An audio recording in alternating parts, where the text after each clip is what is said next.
Good afternoon students. आज हम denudation में glacier the work of the wind के बारे में जानेंगे। ग्लेशियर का मतलब होता है, अर्थ होता है उसका हिमानी। ऊंचे पर्वतों पर जब कोई बर्फ का टुकड़ा ढाल के साथ नीचे, यानी कि जैसे झरना बहता है ना, उसी तरीके से बर्फ का टुकड़ा भी नीचे की तरफ ढाल पर खिसकता हुआ नजर आता है तो उसे हिमानी या हिमनद कहते हैं या ग्लेशियर कहते हैं। पहाड़ी भाग में जब हिमानी सपाट चौड़े खड़े ढाल वाली घाटियों का निर्माण करती है तो उनका आकार अंग्रेजी के यू अक्षर के आकार के जैसा बन जाता है। पहले से जो बनी हुई वी आकार की घाटी है वो हिमानी जो है उसे यू आकार की घाटी में बदल देती है। इसका ढाल खड़ा होता है, तल इसके सपाट और चौड़े होते हैं।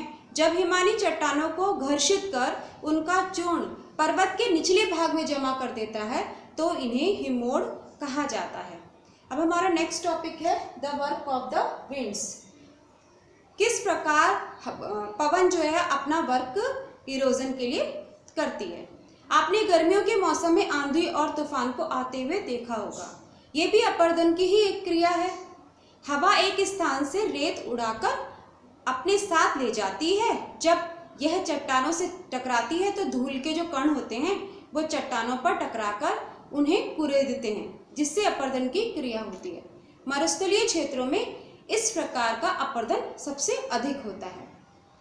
अब आप देखेंगे कि एक मैंने बताया इसमें मशरूम रॉक्स यानी कि छत्रक शैल का कैसे निर्माण होता है।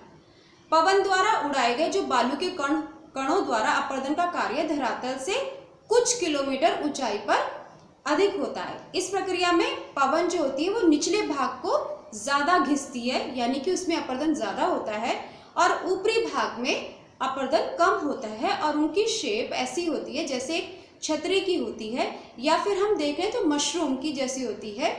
तो इसे ही मशरूम रॉक्स कहा जाता है। नेक्स्ट है हमारा सनडोम्स। सनडोम्स होते हैं जो मरुस्थलीय प्रदेशों में जब पवन के मार्ग में कोई बाधा आ जाती है तब पवन का वेग बहुत कम हो जाता है, जिससे पवन के साथ उड़ने वाले पदार्थ धरातल पर गिरकर बालू के टीलों का निर्माण करते हैं। इसी को सैंडोम्स कहते हैं। अब हमारा आता है समुद्र की लहरें भी अपना अपर्दन करती हैं। आपने देखा होगा कि आपके गांव के तालाबों से जब पशु स्नान करके बाहर निकलते हैं तो पानी की लहरें किनारे पर टकराती हैं और किनारों पर जमी जो मिट्टी की सतह होती है वो अपने साथ बहाकर अंदर ले जाती हैं। इसी प्रकार समुद्र की लहरें भी समुद्र तटों पर टकराती हैं और तटों पर जमा मलबा जो होता है वो अपने साथ बहाकर समुद्र में ले जाती हैं और कभी कभी वह इस पदार्थ को थोड़ी दूर पर जमा भी कर देती हैं। लहरों द्वारा कटाव से खड़े कगार और जमाव से समुद्र तटों पर बीच का निर्माण होता है। समुद्र की लहरों के तट पर बार बार टकराने से तट का जो निचला भाग होता है वो कटता चला जाता है, लेकिन तट का ऊपरी जो भाग होता है वो खड़ा रह जाता है। ये समुद्र की ओर झुक सा जाता है, बाहर को निकल जाता है। इसे क्लिफ कहते हैं। आज आपका चैप्टर यहीं खत्म होता है, कल हम नया चैप्टर पढ़ेंगे।